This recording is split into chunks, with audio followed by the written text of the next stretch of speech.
You're in such a polarized situation where it's like either my mom or my wife. I'm like the shuttlecock, where I just get whacked one side or the other. If I make my wife happy, I'm making my mom upset. Which is easier for you to tolerate, your mom not being fully happy or your wife not being fully happy? You like that Is my question wife too? listening? Is my mom listening? Who's listening to this? My daughter-in-law stole my son away from me, and suddenly she's changed him. Did you really have that close of a relationship with your son, or did he just want to avoid all that criticism? Wicked in-law, what we call the mother-in-law, has such a bad reputation because it's a very hard relationship. Even though from what you're saying, like, I don't want to have to cook. I want my wife to serve my mother. If he wanted to try to talk with his mom, one thing that might be helpful is for him to... This is the episode for husbands caught between moms and wives. This is for clinicians who are working with that husband in their practice, or that wife or that mom. I'm having this conversation with Liz Brenner. I actually took a couples and family therapy course with Liz where she teaches clinicians how to do couples and family therapy using evidence-based methods. Liz is phenomenal. She is so wickedly smart, perceptive, intuitive, aware of social justice, cultural differences. She doesn't have to be Desi to get it. And she provides such raw and powerful suggestions.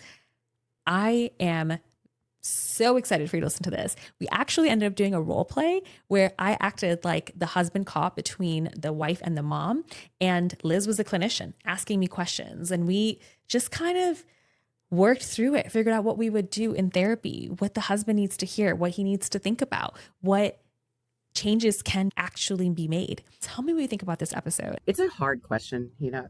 Yeah. Because you're asking me to dive into the middle of the most difficult thing. Right. But I have some thoughts. One of the pieces of this core tension is actually what comes up for the husbands, which doesn't always get articulated. Often it's some sort of guilt, like me standing up for my wife because I don't care that much about it. But me standing up for her is going against what my parents want. And it's me being a bad beta in the family. It's the sacrificing. I have to be okay with that in order to make needs of myself or my wife known to the family. And I often see that the husbands get stuck in that. It's a constant push or pull. It's a catch-22, right? If I make my wife happy, I'm making my mom upset. Yeah.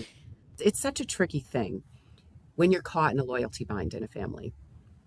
Nobody wants to have to take one person they love side over the other person they love. So I think it might be important to ask both people what's potentially difficult or dangerous about having this conversation, what could be lost, and to have them think about that.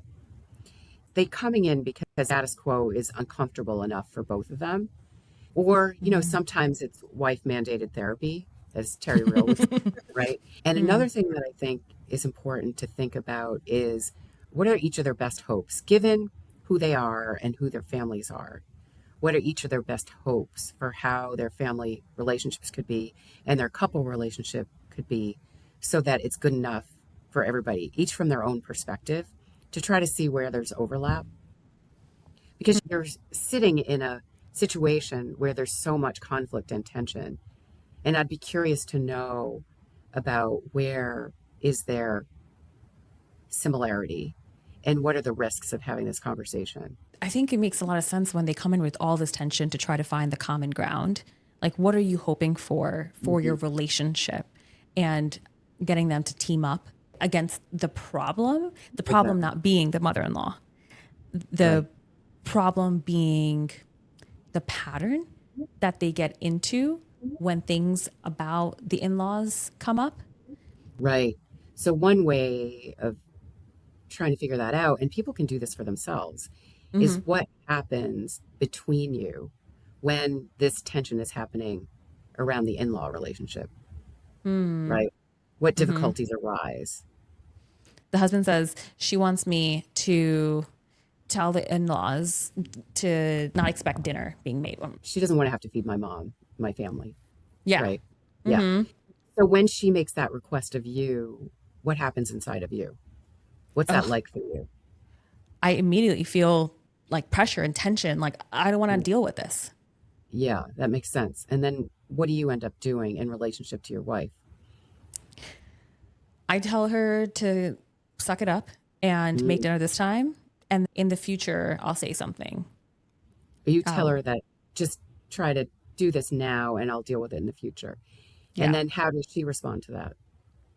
Oh, she starts arguing with me. She's Hmm. like, no, you never take my side. You never defend me. You have all these expectations of me.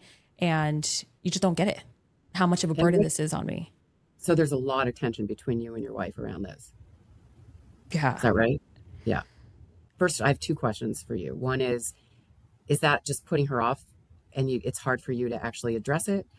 Or are you not sure how to address it? What do you mean? Do you have a plan to address this with your mom to talk to her about it? I see. I Or see. are you just trying to kick the football down the field? Right. Uh, yeah, probably just trying to avoid it for now. And then Yeah. we'll come up with a plan in the future if I have to, if she presses me more about it. What's your worst fear about what's going to happen if you draw some boundaries around your mom's expectations? My parents have done so much for me. Hmm. They take care of our grandkids all the time. They feed them all the time. It just seems so rude and disrespectful to I see. say, hey, no, we're not going to host you this one time they're wanting to come over. So, two thoughts about that. One, does your wife know how you feel that that would be so disrespectful? I think she knows that. She doesn't care. Okay. And have you ever thought about being the one to make dinner?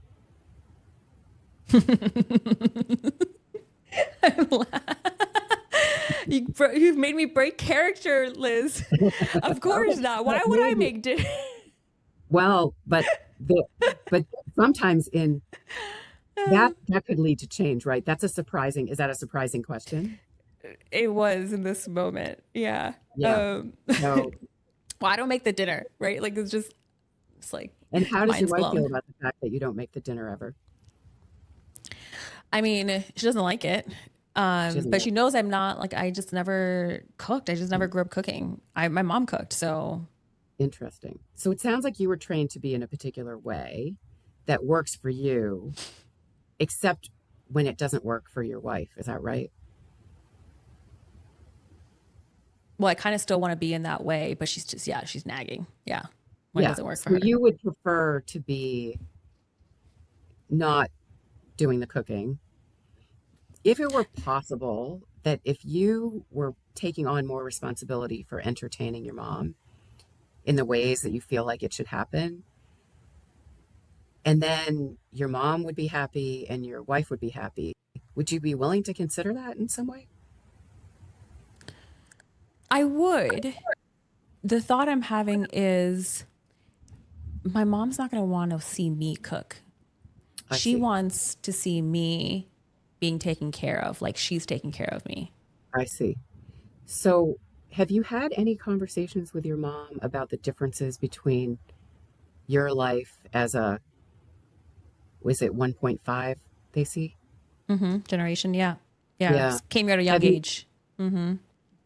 yeah, have you had any conversations about how you may want your life to be different than what her life was? Yeah, on some topics, I have told her a little bit about how we're not always going to host and we're not always going to have a whole buffet spread. We'll have you over and we'll get takeout. And she's okay with it. But I see her lighting up when she goes to like a friend's house and their adult children are cooking for her. And I want to give her that too. So it's hard for you to not make your mom fully happy. Yeah. Which is easier for you to tolerate, your mom not being fully happy or your wife not being fully happy? You like that Is my question wife too? listening? Is my mom listening? Who's listening to this? Oh, I see. So, no, but seriously, if you can, Yeah. this is interesting because this is a boundary issue. Do you know what I mean by a boundary issue? No, tell me, please. I've heard Um, it. So whose needs get prioritized? Your needs, your wife's needs, your mom's needs. Heena, step out of your role for a second and help me explain the boundary issue, and then we'll have you go back. Yeah, I mean, I thought that was great. Whose needs are getting prioritized? Who's being asked to change? Yeah, boundaries have to do with closeness and distance with Mm-hmm. individuals in relationships, right? Right. And so each of us have to decide, like, how much do we take care of ourselves and how much do Mm-hmm. we take care of other people, and who's in our innermost circle of care? Is it our spouse in our innermost circle of care, or is it our extended family? Mm. How do we Mm. balance the needs of ourselves, our spouses, our extended family? And different people have different ideas about what's prioritized based on culture, values, roles, Yeah. Yeah. gender. The way you described it seems to fit with how in this family system it's the need for boundaries, it's the boundary around the couple unit. This is how we do things, as We opposed, as in like myself and my spouse. So in the more Americanized culture, Yeah. right, there's a Right. tradition, in the sort of individualist Americanist Mm-hmm. kind of culture, we would How, tend to prioritize the needs of the couple. But right. that's not historically what's happened Right. in Hmm. the And then right. exactly. That breaks down because that boundary gets pierced. Like if there is a parental need, that supersedes the couple's need. Whose unhappiness makes you most unhappy? So I would guess oftentimes it's the moms for two Yeah. reasons. One is the expectation to take care of your parents. Yeah. And the two is it's easier to talk sense into my partner who's like of my generation, my thought process, than it is to change an older person who's set in their ways. So you Like she's want not going to get it. Yeah. you want to be able to be in a relationship with your spouse that's more malleable than what you perceive the relationship is with your mom. That's a nice way of framing it because the way I was thinking about it is the road of least resistance. I'm trying to Hmm. reframe it. Yeah. And so you're Soften saying it. that the relationship that you want with your partner is more malleable than what you perceive your relationship with your parent to be. There's many layers to that, right? One, Yeah. the spouses are more co-equal, Mm-hmm. right? And sorry if I can No, no, please jump in. jump in. There's a part of me that wonders to what extent a male who has lived within patriarchy actually does perceive that equality, or whether there are some weeds in there. I'm calling it weeds. Someone might call it roots, but of, well, the wife should kind of give in to the husband's desire. It may not be explicit. Maybe they'll even deny it if you say it to them. No, that's a really, really important point, is Yeah. that most men don't see the water of patriarchy that they're swimming in. Even men who get it on an Mm-hmm. intellectual level, Yes. right? They may not see that there's a power differential in their own marriage. Mm-hmm. Even though, from what you're saying, like, I don't want to have to cook. I want my wife to serve my mother. So during the intermission in this Bollywood movie, I asked that you subscribe to the channel if you haven't already. It's going to help you learn of all the new episodes as they come out, and it's going to help spread the word for this podcast. Thank you so much, and let's get back into it. Mm-hmm. As a female gendered person, a heterosexual female gendered person, I think we're both picking up on something that feels a little icky. Oh, yeah. Yeah. If he wanted to try to talk with his mom, one thing that might be helpful is for him to validate that it makes so much sense what she wanted. What she wants makes so Mm-hmm. much sense. And he wishes that he could give it to her. And Mm-hmm. in a way, she deserves it because that is her legacy. That she Mm-hmm. did that for her mother in law, that she would expect that is not crazy. It Mm-hmm. makes sense. But given the generational difference and the cross generational immigration experience, Mm-hmm. It's not simple anymore, Right. right? Would he be willing to say to his mom, or does she care, that he feels really caught between wanting to make her happy and wanting to take care of his wife and make her happy? And the wife has different Right. expectations because of Yeah. her generation. That's so beautiful because I think that gets to a different way of conflict resolution. Oftentimes, it's always like, this is a complaint that my wife is having. This is a Hmm. complaint that my mom has. And Hmm. I try to tell one or the other person to just give in, Right. right? Yeah. Just, and it's so surface level because it seems like it's just Yeah. about this issue. But in reality, beneath the surface, there's expectations, there's legacy, there is agency, autonomy. There's a fight for so much more. Like, what are they actually fighting for? In Yeah. the marriage, it's these are ways that you're going to show me that we're equals, that the life that I had imagined, that you're going to help ensure that we build our nuclear family in that way, that you will go to battle for the things that really matter to me. And with the mom, it is the expectation of being taken care of. And it's that she's not crazy to want some things from her grown children too. So how do we The apply this type of conversation that he could have with his wife that's more connected, mm-hmm, validating how hard it must be for her to, she was probably working, she's mm-hmm, probably raising kids, she's doing yeah, a lot to take care of him, and she's expected to take care of his wife. Like, how hard that must be for her. mm-hmm, take care of his mom. Yeah. There's so many roles that she's playing. And oh, if I could tell everybody this one thing, it's not about that issue right there. It's that both people don't feel seen. Three people And don't feel seen. yes, yes. Yeah. The validation that the son can provide the mom, and also laying out that there are some differences here generationally based on immigration level, time period, all of those things.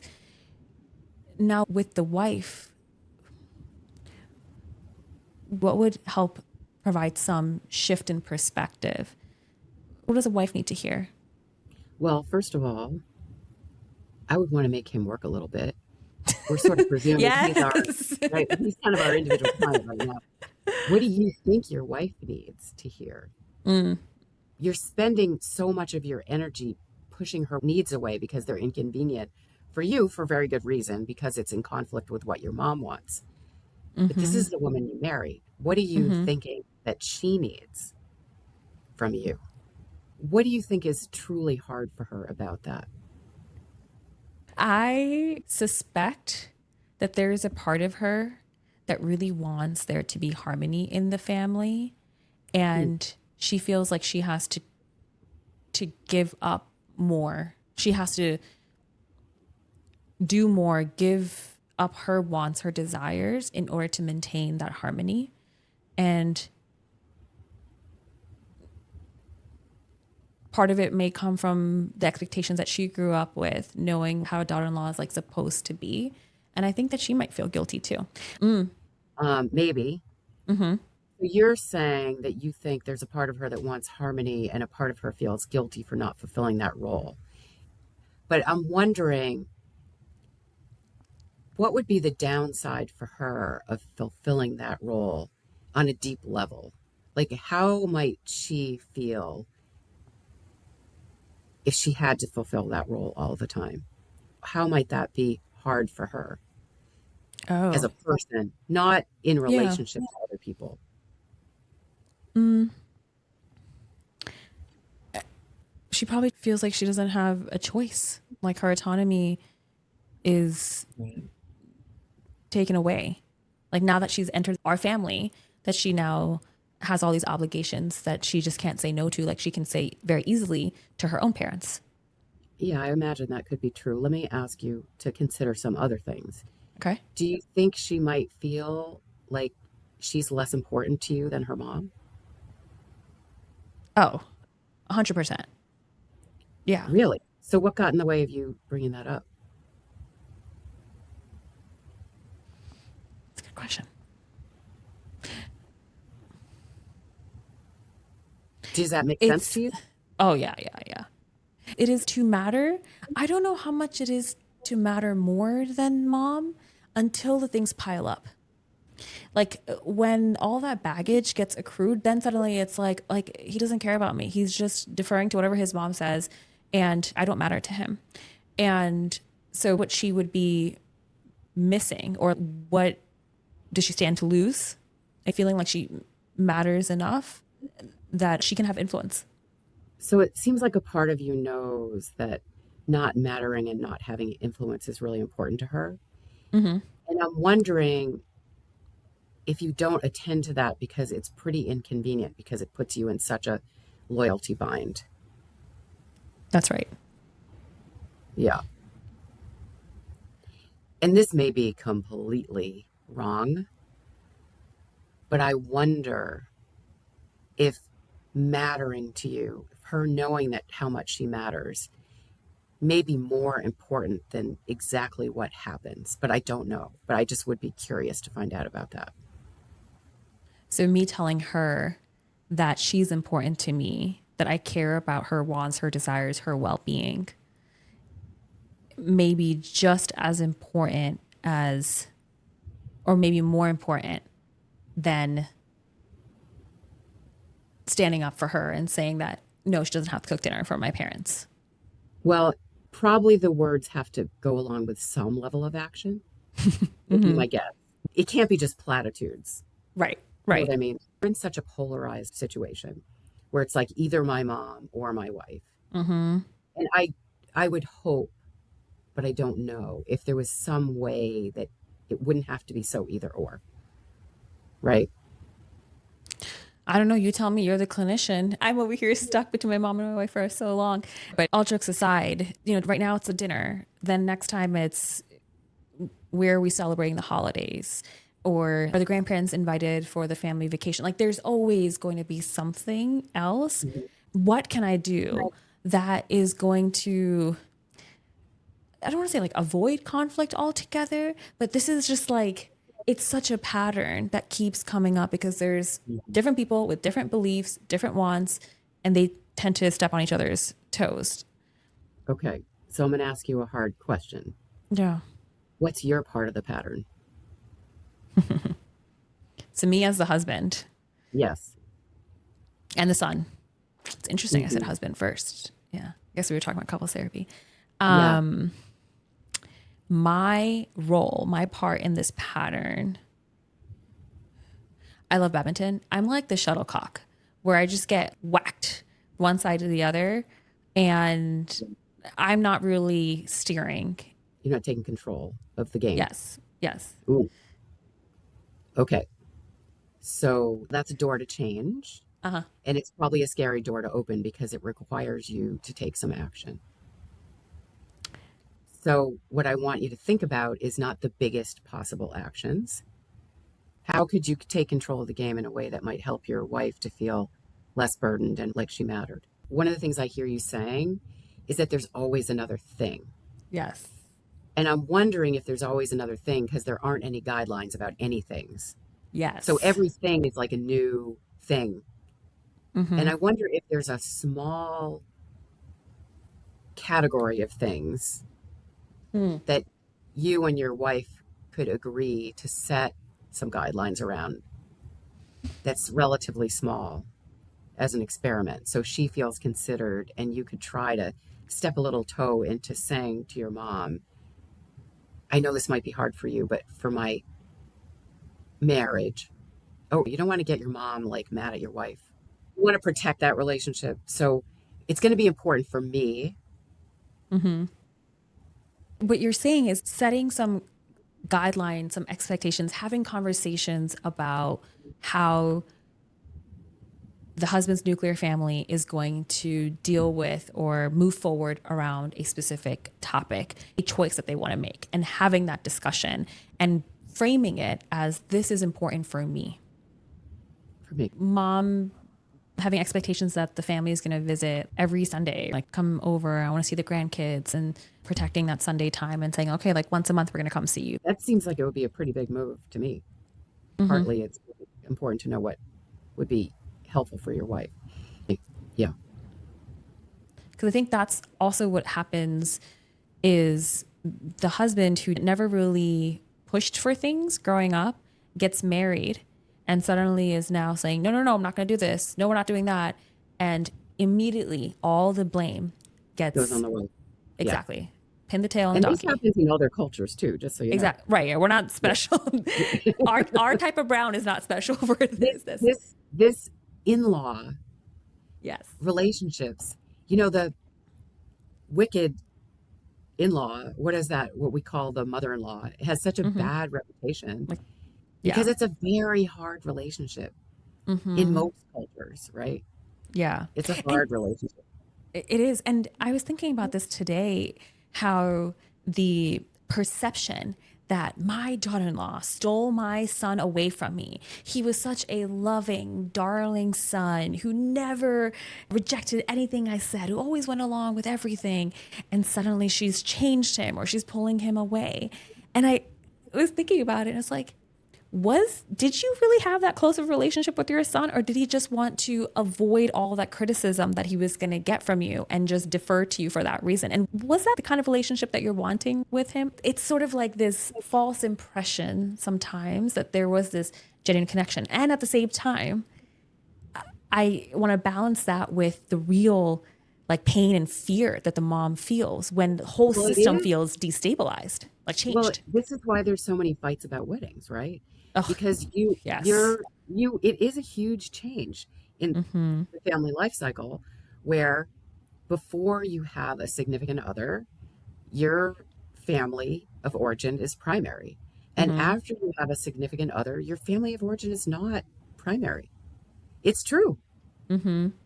right? But then it's a cultural piece where it's the expectation that they are like with multiple generations living within the Yeah, same home. yeah.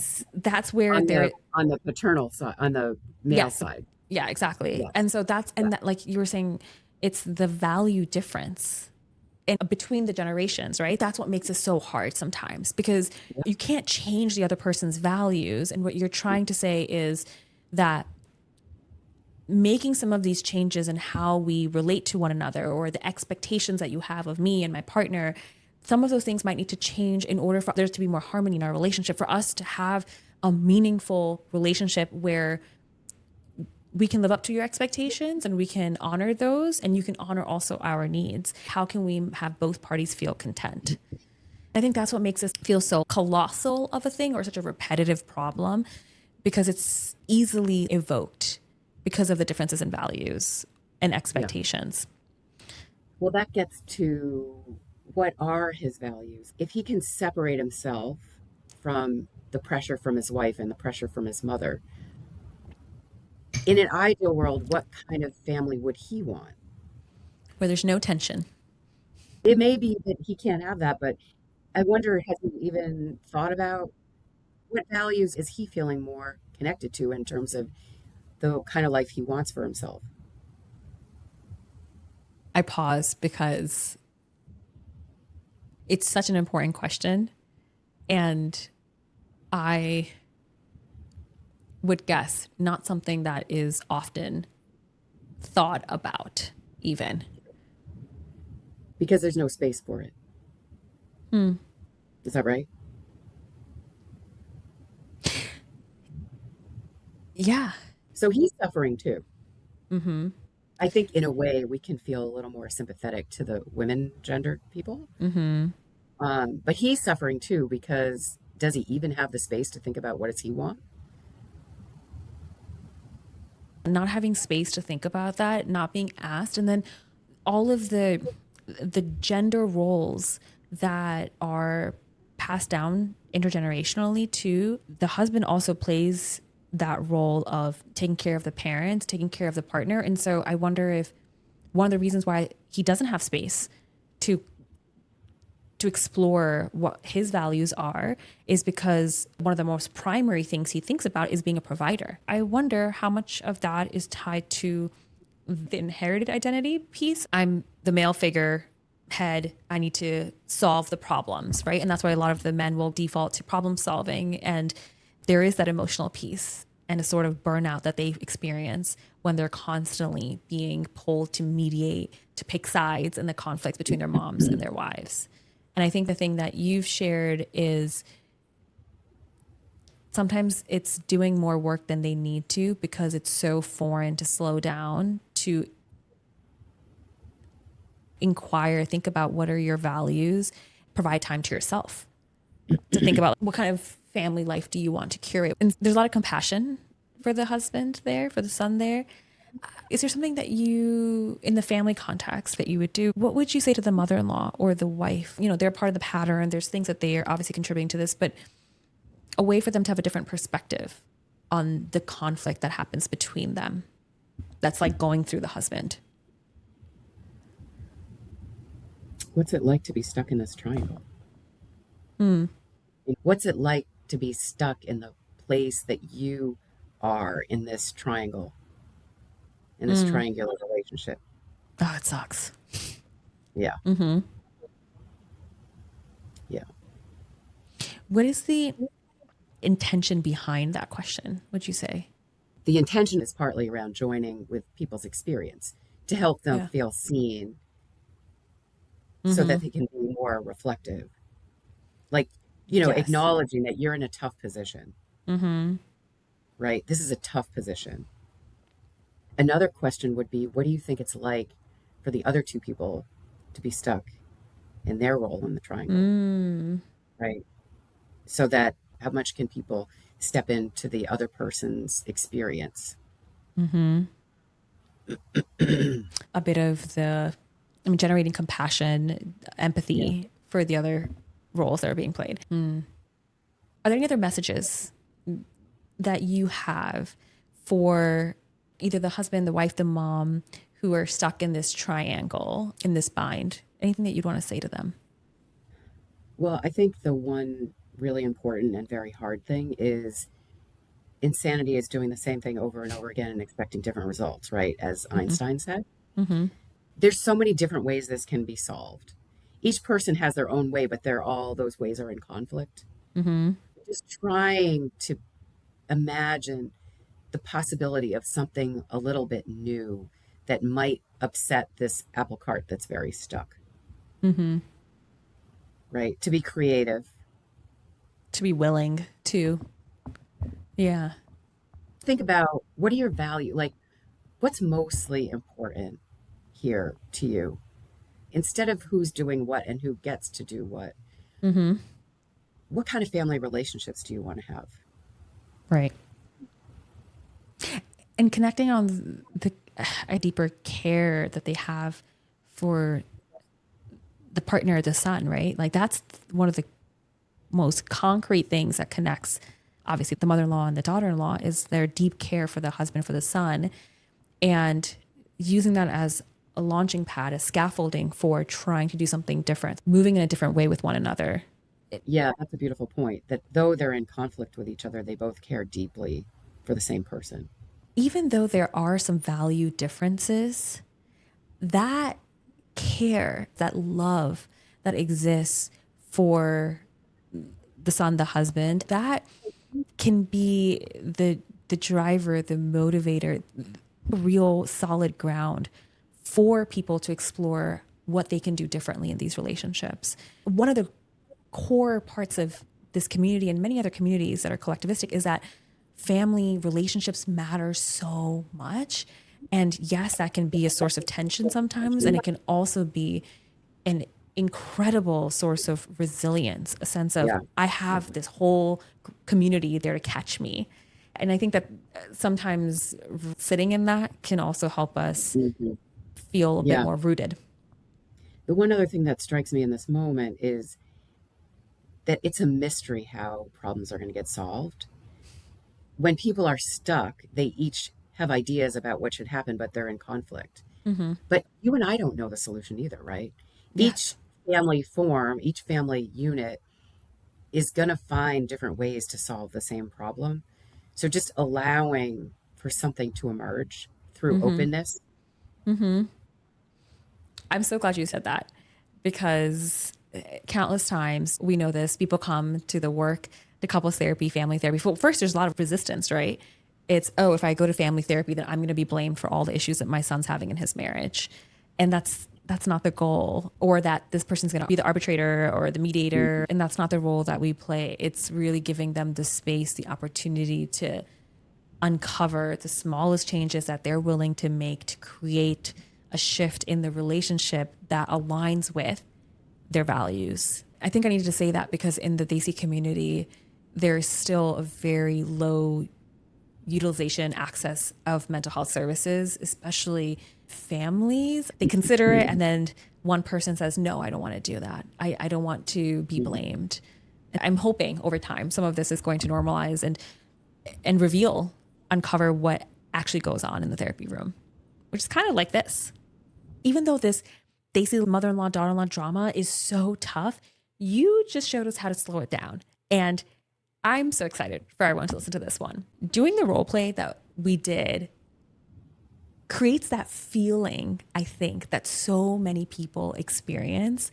And the ways that you ask those questions, Liz, to broaden people's perspective and then go deeper. It's such an art. And I know that through the course that you taught, I got to experience that. I would love for you, please share a little bit more about the couples and family therapy course. I know it continues to evolve, but what you provide, I think, is the most solid foundation I've seen in a course out there. I really appreciate that. And you are stellar in your capacity to integrate what we taught. And I see it coming out of you. I saw it in your way of being in your podcast. The certificate program in couple and family therapy that I have the gift of teaching is 52 years old and started early in the time when family therapy was being developed at the Family Institute of Cambridge, which closed after 36 years. And then I continued it because I really think that working with couples and families is a very efficient and effective way, and not shaming and not blaming, and a ripple effect of helping more than one person. And sometimes in individual therapy, we can miss the needs of the people who surround the people who are our clients, and that can be problematic. So we teach a range of family therapy theories that are relevant to working with couples and families, and we do it in a pretty dynamic way.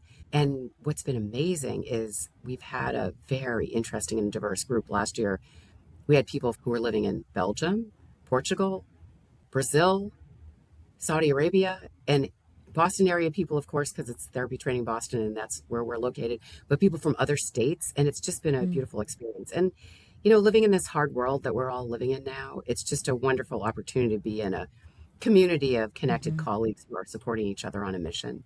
So it really is my privilege to teach this.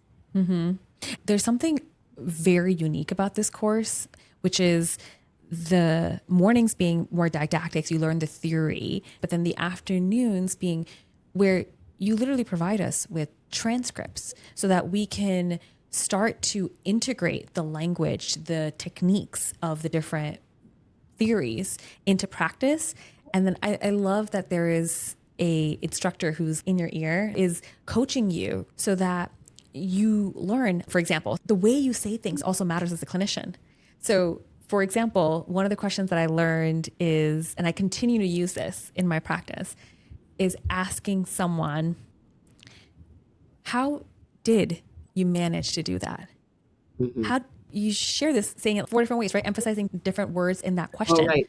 How did you do that? Yes. And then how did you do that? How did you do that? Yes. Right. Yeah, exactly. How did you do that? Yeah, right. And who thinks of that, right? That is also really powerful because it's a choice. And I think that's one thing I walked away with is recognizing these are the theories. Here's how you put them into practice. Now you take those and you look at the family, the couple that you're working with, and you adapt it to that specific family. I continue to access those materials, go back, use those transcripts, provide resources to people because of the course. So I'm really grateful that I got to be a part of it. And I get to continue to consult with you and deepen that work. So thank you for making yourself available and continuing the course as well. Where can people find you and find your course? therapytrainingboston.com. Oh, and one thing that we have for clinicians is there's a free resource page where I'm continuously going to post more and more of some of the role play demos that we do. So that's kind of a fun thing. I remember watching those role plays and just seeing it live, I was able to soak it in so much more too. So that's amazing that you're continuing to grow that. And you also have the Master Series, right? Yeah, the Master Series in couple therapy the certificate program is a huge commitment. Mm-hmm. It's 94 continuing ed hours, and it's 14 days over the course of the academic year. And it's amazing, and it's a huge foundation. But for people who've either done that and want more specificity or aren't ready to commit to that big of a course, the Master Series is one evening a month from November to May, and we have different experts from all over the country, sometimes from all over the world, talking for 40 minutes about some very specific aspect of their practice, Mm-hmm. and then doing a role play demo, and then we talk about it. So it's all the fun parts of the course without all the readings and as much, of a long day. That's really Yeah. fun. It's nice that there's different levels of Mm-hmm. engagement, time commitments that are offered too. Yeah. Liz, thank you so much for being on the podcast. I'm excited to see how folks respond to this one, especially. I know that this is a challenging area for a lot of people, and South Asian, non-South Asian clinicians are trying to help people navigate this. And so I think the more that we talk about it, the more that we discover ways that are effective and take some of the theories that exist and apply them to these contexts for which they weren't always designed, but that could still create these ripple effects in the family systems that we work in. Okay. Thank you. This was a pleasure. Of course. Thank you. Hey, have you subscribed to this channel yet? If you haven't, please do so. It takes a second, a button click, and then you'll get updated every time I post a new episode every Tuesday, and it'll help other people reach the show too. Thank you so much. This isn't therapy, and I trust it has been therapeutic. Until next Tuesday, do something different in those relationships that matter so much to you. Good luck and take good care.